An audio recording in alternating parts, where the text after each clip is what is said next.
Gracias, muchísimas gracias. Retornamos al Tribunal de la Tarde. Ya estamos, como le habíamos prometido, en esta parte primera de nuestra audiencia en el día de hoy. Vamos a conversar con un experto en política haitiana. La situación completa de Haití vamos a analizarla con Edwin Paraizón. Él fue cónsul de Haití aquí en la República Dominicana por varios años y nos place sobremanera tenerlo aquí en el Tribunal de la Tarde. Edwin, muy buenas tardes y gracias, muchísimas gracias por acceder a esta entrevista. Gracias, Dionisio. Un gran placer estar con ustedes. Hace ya bastante tiempo que no pasaba por el Tribunal de la Tarde. Saludo también a Mildred y pues a la orden. Bueno, vamos a conocer, Edwin, para que nos diga de las últimas informaciones que tiene con relación al magnicidio del presidente haitiano la semana pasada, el pasado miércoles, y toda esta situación de todos los apresamientos, los involucrados, un arresto que se ha hecho también al señor Cristian Emmanuel Sanón, de 63 años de edad, como una de las figuras que planificó el asesinato del presidente Moïse. O sea, ¿cuáles son las informaciones que tiene Edwin al respecto y toda esta situación cómo ha ido generando esta tragedia? Bueno, pues cada vez que hay un nuevo elemento trae más confusión para entender el caso. Es un caso muy complejo, como se diría en el mundo jurídico. Se presentó a ese señor ayer como uno de los supuestos autores intelectuales o que ha preparado el complot. Sin embargo, si esto es la verdad, entonces se cae totalmente digamos, la acusación que se ha querido llevar hacia el sector empresarial y particularmente el sector energético haitiano. Se cae igualmente el audio que se circuló durante el fin de semana, que se dice que es la voz de la primera dama, que felizmente pudo salvar la vida o no está, digamos, en alto peligro, a pesar de que 2 días antes de que saliera ese audio, el mismo alcalde de Miami, pues precisaba que ella está en un estado estable pero crítico, por lo cual mucha gente dudaba que alguien que esté todavía en un estado crítico pudiera tomar el tiempo para hacer un audio con las intonaciones que había en la voz durante 2 minutos y algunos segundos. También esa voz, ese audio, pues apuntaba hacia sectores empresariales que ya se conocían quiénes eran. Ahora, pues en la escena aparece una figura totalmente desconocida, tanto en Haití como en la Florida. No es una persona que hacía vida comunitaria. Tenemos una diáspora muy importante y muy bien integrada en el estado de la Florida, con varios americano-haitianos que alcanzan puestos selectivos y una comunidad muy organizada y muy integrada. Pero ese señor hablé con 8 a 9 personas, amigos en Miami, que no lo conocían y tampoco se conocía en Haití.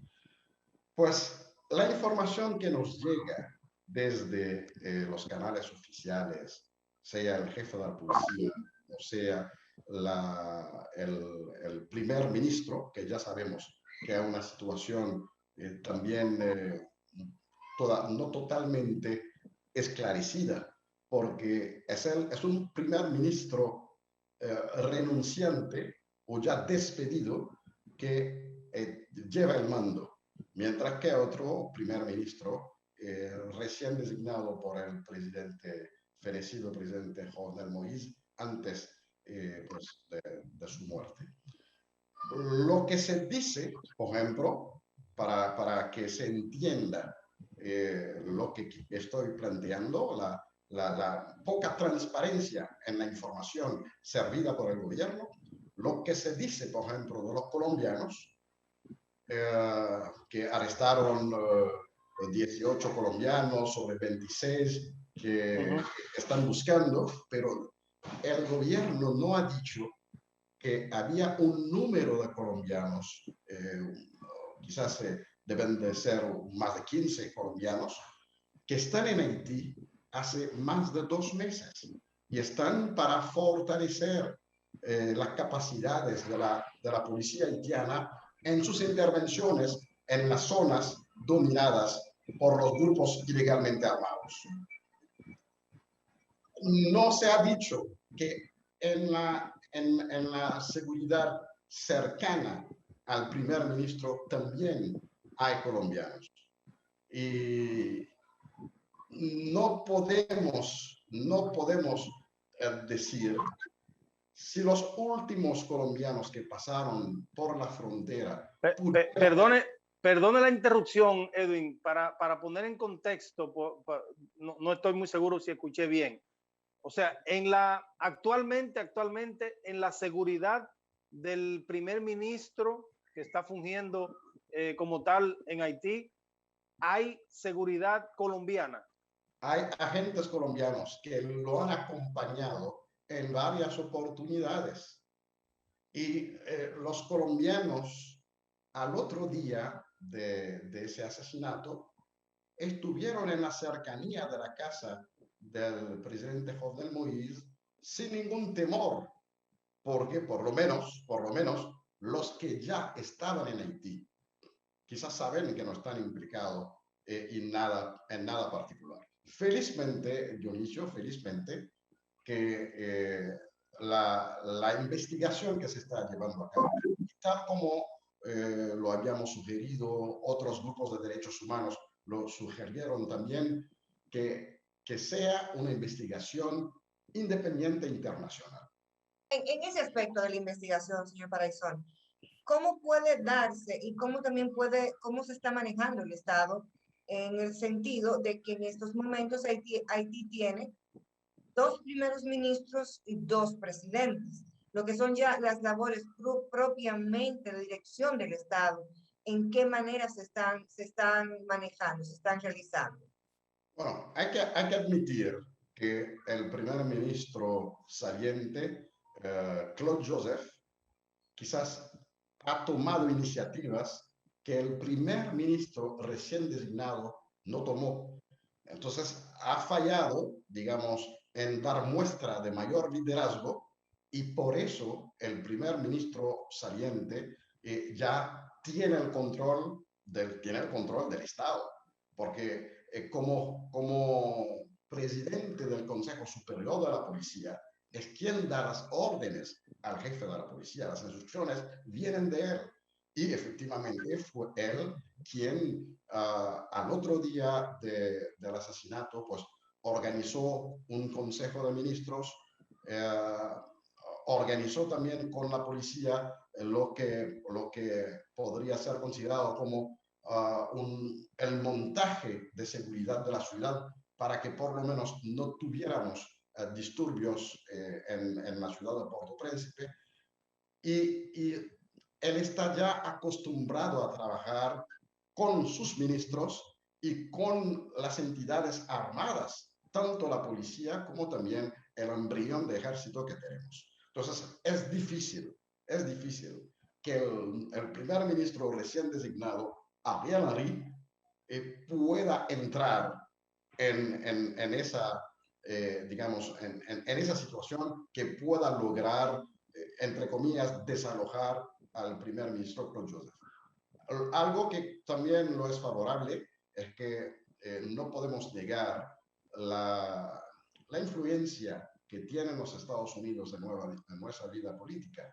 Y en este caso en particular, los Estados Unidos enviaron una delegación interagencial que se reunió ayer domingo con varios actores, con los dos primeros ministros, con también el senador Joseph Lambert, que recién había sido, a través de una resolución del Senado, porque mucha gente pues no saben que a pesar de que el Senado haitiano no estuvo muy funcional, pero hay 10 senadores que quedan sobre 30 y en algunas ocasiones se han hecho escuchar. Y en esta ocasión, pues, habían tomado una resolución para proponer al presidente de este grupo como presidente interino de Haití.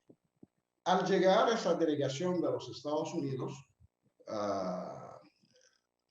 cuando uno lee el documento, el comunicado que difundieron después de encontrarse con estos actores, pues se percibe que hay, digamos, entre comillas, una bendición ya dada al primer ministro Claude Joseph, que se queda realmente con el control del Estado.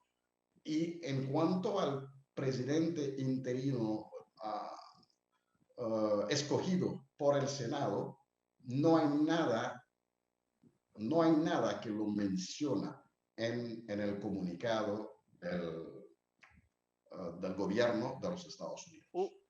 Una cosa sí estamos seguros, Edwin, de la confusión que hay en medio de todas las informaciones que salen desde Haití y las investigaciones.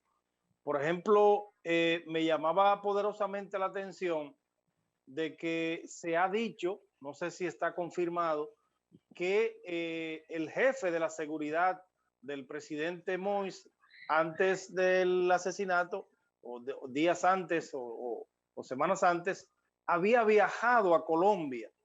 Pero también otra cosa que se concatena con esa situación es que en el magnicidio pues no hubo ningún muerto, ningún herido de la seguridad del presidente, que se supone que debió haber un enfrentamiento, un primer enfrentamiento para entonces los mercenarios poder acceder a la casa del presidente, y eso no pasó. En efecto, y bueno, por lo menos de este tema, Dionisio, se ha hablado desde el otro día. Entonces, sí, todo el mundo está diciendo, pero ¿cómo es posible que pudieran llegar hasta el aposento del presidente y que él llamó por lo menos a 3 personas por teléfono? Llamó justamente a Dimitri Erard, de quien tú acabas de hablar, que es el jefe de seguridad del Palacio, es un joven antiguo militar que se incorporó a la policía, tiene una buena formación en Ecuador y se está buscando saber a cuáles fines viajó, no tan solo una vez en Colombia, sino viajó varias veces. Él también es dueño de una empresa, se ha sabido que es dueño de una empresa de venta de armas, mientras que hay un embargo de armas sobre Haití, por lo menos desde los Estados Unidos. Y todos los miembros de la unidad están siendo ahora interrogados y los jefes, tanto de la seguridad presidencial directa como de la seguridad del Palacio, han sido cambiados. Por lo menos hoy se ha tomado esa decisión porque es la mayor crítica que ha habido desde que se supo de esa muerte tan cruel del presidente Jovenel Moïse. Se podría ir más lejos. Hasta el director, el jefe de la policía, debería de dar explicación. Porque un presidente que está en una situación difícil, que llama a los responsables que tienen que ver con su seguridad, y nadie ha podido, en la manera la más rápida, traerle auxilio, poder enfrentar a esas personas que cegaron su vida. el presidente terminó totalmente solo y eso es realmente una falta de responsabilidad criminal. Es una falta de responsabilidad criminal y se debe en Haití definir las responsabilidades a los distintos niveles. Usted hablaba de que Estados Unidos pues tiene cierta incidencia en la vida política de Haití, de manera muy puntual y particular. ¿Qué opina usted de sectores que están pidiendo pues una especie de intervención, si se quiere, de varias organizaciones encabezadas por Haití, encabezadas por Estados Unidos a propósito de toda esta situación y este caos jurídico que prevalece en estos momentos en su país? La idea nuestra es mucho más pedir, digamos, la comprensión, pedir la asistencia de la comunidad internacional para la organización de una gran cumbre interhaitiana con participación, evidentemente, de la comunidad internacional, para que definamos las responsabilidades. Entendemos que los haitianos tenemos una gran responsabilidad en lo que está pasando en nuestro país, pero a la vez la comunidad internacional en su modo de brindar la cooperación en los las últimas 3 décadas tiene que darse cuenta de que está ante un fracaso de lo que podríamos considerar como cooperación internacional para Haití. Y a partir... hacia dónde, perdón por la interrupción, hacia dónde y cómo debería orientarse esa cooperación desde su perspectiva?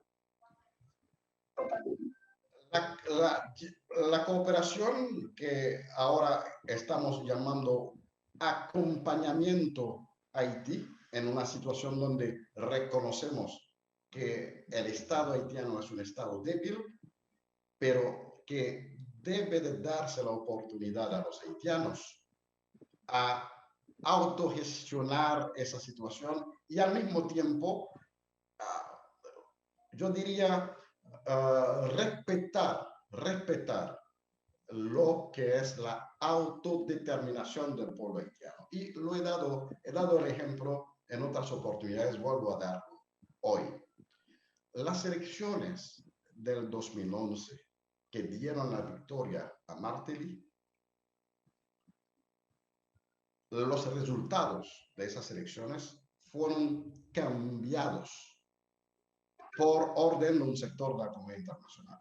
Martelly no calificó para ir a la segunda vuelta frente a Mirland Manigat, sino órdenes superiores, entre comillas superiores, órdenes que el presidente del Consejo Electoral Provisional en ese momento no podría no respetar, pues esas órdenes posibilitaron que Martelly subiera de varios puntos para pasar en la segunda vuelta. Edwin, finalmente...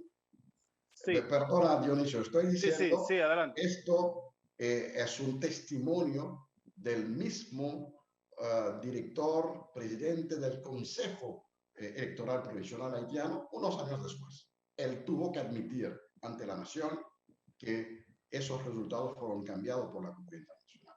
Ese modelo ya no lo queremos en Haití. Queremos un modelo que nos permita, efectivamente, como Estado débil, un país con limitaciones evidentes a nivel socioeconómico, que necesita efectivamente de la cooperación, de la asistencia, del acompañamiento, pero bajo un modelo que nos permita preservar la soberanía y preservar nuestra autodeterminación.